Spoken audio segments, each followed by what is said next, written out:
What is up, Hear Me Out Sports? We are giving you week 12. Let's run it.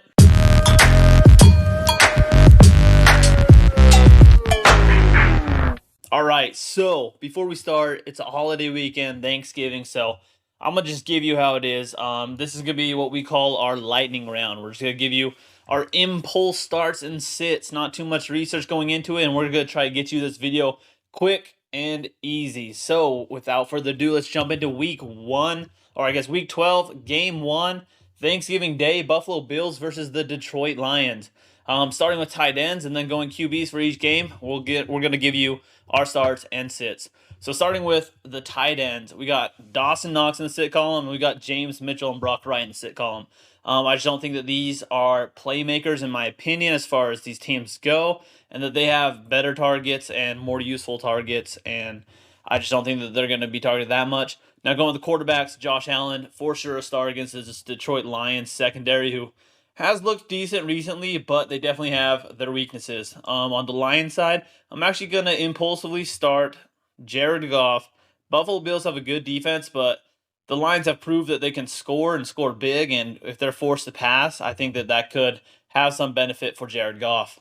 Moving on to our next game with the Giants versus the Cowboys. Daniel Bellinger. He's kind of a fringe for me, but I'm sitting him. He's just not consistent enough, and I don't think the Giants are good enough to really prove themselves against the Dallas Cowboys defense. Dalton Schultz I have in start column, though. I think that he can produce well, especially with Dak Prescott quarterback. As far as the quarterbacks are concerned, New York Giants, again, I'm sitting Daniel Jones there. I just don't think that they're that great of a team, so going against Cowboys, it's going to hurt. For the Cowboys, I'm going to start Dak Prescott. I think that he can have a successful game against the Giants. Moving on to Patriots versus Vikings, Jonnu Smith and Hunter Henry both have the sit column. I don't think that they're involved enough in this offense, and I think that they split time enough that it's going to create enough problems to kind of lower their points. So for that, I'm sitting them. TJ Hawkins, though, he's done really well for the Vikings, so I'm going to keep him in the start column. Moving over now to the quarterbacks. For the Patriots, sitting Mac Jones, I just have no hope or faith in him. I never really have, and probably will never have hope in him. For the Vikings, I am going to start Kirk Cousins. I think that he can prove himself very well against this Patriots team, but we'll see how their defense comes out. Now heading to Cleveland, where we got the Buccaneers versus the Browns. This is our first Sunday game. I've got both these guys in the start column, Cade Otton and David Njoku. I think Cade Otton is young. He can do well. The only problem there is that there could be a tight end split, and with that, it's not really that great for the tight end position, and it's hard to come up with more than 10 points. Also, Tampa Bay, they have had a hard time scoring a lot of points this season. So he is a fringe start for me, but a start nonetheless. David Njoku, he's proved that he can get those high points, so I've got him in the start column. Now for the Buccaneers, we got Tom Brady. I'm going to sit him. I don't think he personally is going to produce too much, but I do think he's going to be a fringe. He's going to be right around that 19 points. For the Browns, I am always going to bench Jacoby Brissett over there. He just hasn't done super well and hasn't amazed me to the point where I feel like I want to start him in multiple games. Now, Bengals versus Titans. Both these guys are sits. Again, they're for the Bengals, actually, this is two completely different scenarios. Bengals just have so many targets that I don't think Hayden Hurst is involved enough. And then you also saw Samaje Perine in the last game, and he was involved in the throwing game as well. So Hayden Hurst is competing with too many people, so I don't think he's going to get enough targets. For Tennessee Titans, they're just way too focused on the run game, and they don't have too much of a hope for Austin Hooper there. They're barely getting their pass game together as it is, let alone their tight end pass game. Now for the quarterbacks, on the other hand, I got Joe Burrow. I'm going to put him in the start column. Again, so many targets that it's hard not to perform, but he does let us down some weeks. Tennessee Titans, Ryan Tannehill, I'm going to sit him. I just don't think that he has what he needs as far as offensive weapons go, and they're built around the running back there. Heading to Miami, where we got the Texans versus the Dolphins. Again, both guys I have in the sit column. Jordan Akins just not getting looks, and with the Dolphins and Mike Gesicki, I think he's in the same scenario as the Cincinnati Bengals. Just so many targets there that it's hard to get any sort of love and consistency at that position. We got people like Tyreek Hill. It's hard to look down and check down to Mike Gesicki when you know you can put in a decent spot for Tyreek Hill to go get some big points. Now, for the quarterbacks, Davis Mills continues to be a sit. Nothing new there. For Miami Dolphins, Tua, I'm going to start him. I think that they could have a potential heyday. Texans, their defense is actually all right, but Dolphins continue to come out and press. I think that they're one of the better teams this year for sure. So I've got him in the start column.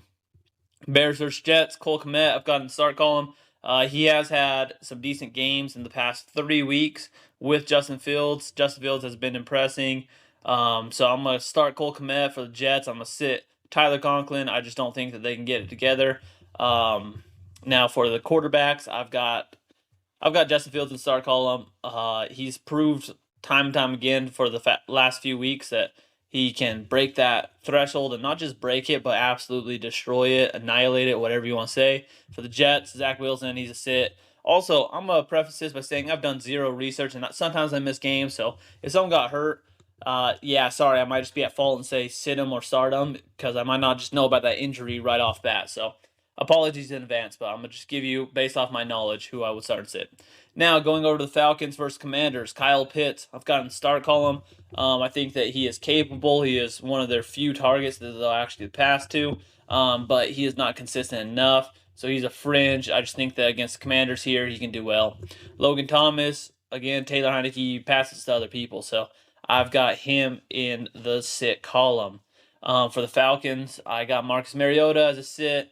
He's usually a decent option, but not necessarily one that will break that threshold very consistently. Taylor Heineke, I am going to put him in the start column. Falcons give up lots of points to opposing players in general, so I've got him in the start column. Heading to Carolina, where we got the Broncos versus the Panthers, two absolutely trash teams. I've got Greg Dulcich in the start column. I hope he can prove himself. The last couple weeks have been a bit rocky, but the 2 weeks before that were good. So I am going to trust him one more time, and we'll see if he can produce. He didn't have that bad of a game last game, but we're going to hope for the best here. For the Panthers, and also with the Broncos, I mean, they're kind of struggling there at that running position. So if they're overutilizing their one decent running back, then maybe they got to pass a little bit more. For the Panthers, I got Ian Thomas also in the sit column. Nothing really new there. I don't have to cover that too much. For the Broncos, though, I got Russell Wilson in the sit column. Continues just to not be impressive. The only upside is that he's going against the Panthers, which have not performed very well this season. And for the Panthers, I am going to sit whoever they decide to start. They've just consistently sucked, and I don't really have too much hope or faith on, that they can perform well. So, P.J. Walker, sit. Baker Mayfield, sit. And literally anyone else who they might play, it's all a sit. Moving on then now to the Jacksonville Jaguars versus the Baltimore Ravens. Mark Andrews coming out hot last game. So I've got him in the start column. He's proven that he is healthy and that he can produce. Luke Farrell was the highest scorer as far as tight ends go with the Jaguars. So I've got him in the sit column. He's the only one who I'm highlighting this week. So not a lot going on there. For the Ravens, I've got Lamar Jackson. I'm going to put him in the sit column. I think Jacksonville Jaguars, they're hit or miss as far as their defense is concerned. But Lamar Jackson hasn't been super impressive over the last few weeks, and I need more proof that he can bounce back from that.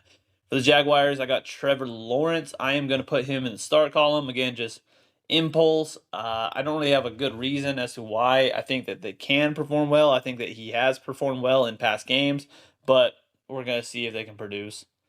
For the Chargers versus the Cardinals, Gerald Everett, he is in sit column, so is Trey McBride.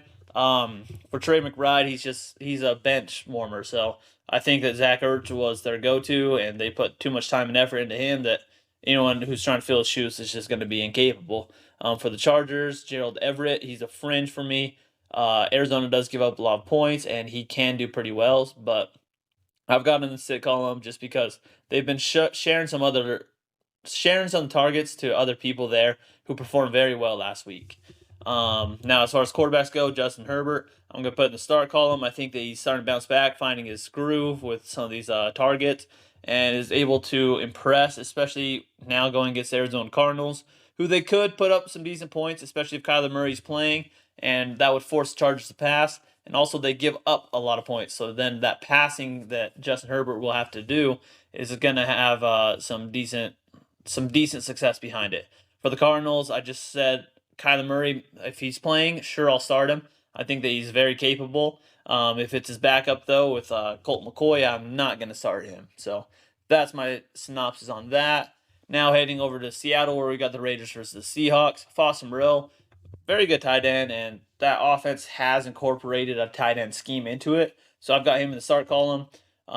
Seattle Seahawks, I don't care who it is. They're all going to be in the sit. They split too much time. I've said it week and week again.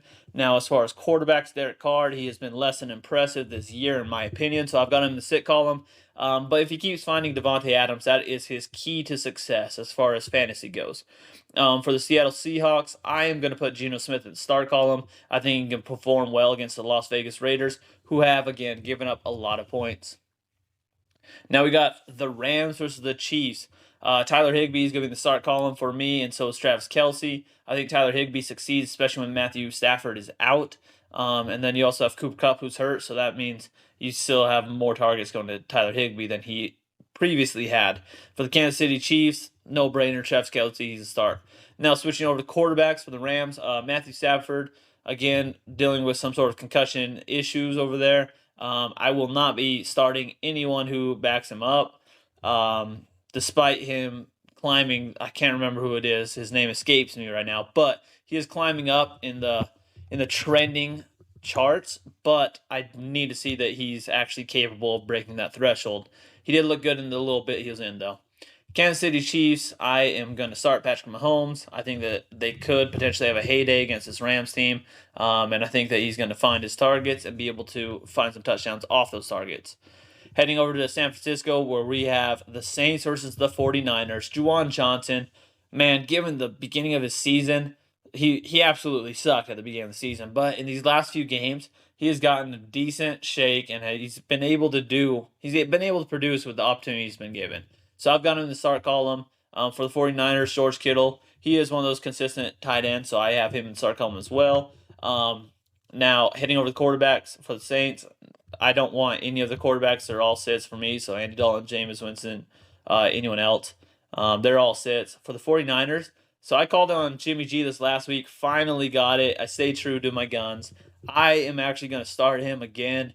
I think that he is finding his groove, and he just has, again, unreal targets there and is able to produce with those targets. Now that we've actually seen it, I'm going to have him in the start column. Now we got the Green Bay Packers versus the Philadelphia Eagles, not Eagers. Philadelphia, wow. With the Philadelphia Eagles, I got Dallas Goedert in the start column. Robert Tonyan, I'm putting in the sit column. I think that the Eagles defense is going to give the Packers enough of a problem that they're not going to produce. So with that being said, I'm also going to say that Aaron Rodgers is a sit. On the Eagles side, I am starting Jalen Hurts. He's too good not to start, so I'm going to just keep him in that start column. Steelers versus Colts, rounding us out with our last game of the week. I got Pat Freiermuth in the start column, Kylan Granson in the sit column. Pat, he's just done pretty well in most of his weeks. Kylan Granson, he's a hit or miss, and I think in this game he's going to be a miss. Now, switching over to the quarterbacks, I've got I'm going to sit both these guys. They haven't been impressive, lackluster. Matt Ryan, who knows if he can even hold on to that starting spot. And then we'll see if we can see more Mitch Trubisky or if they're actually going to stick with Kenny Pickett. I think they'll stick with Kenny Pickett, but regardless of who it is, they're sit. So that rounds us out. I hope that this at least provides you with some of our opinions on who you should start and sit, and hopefully it helps you.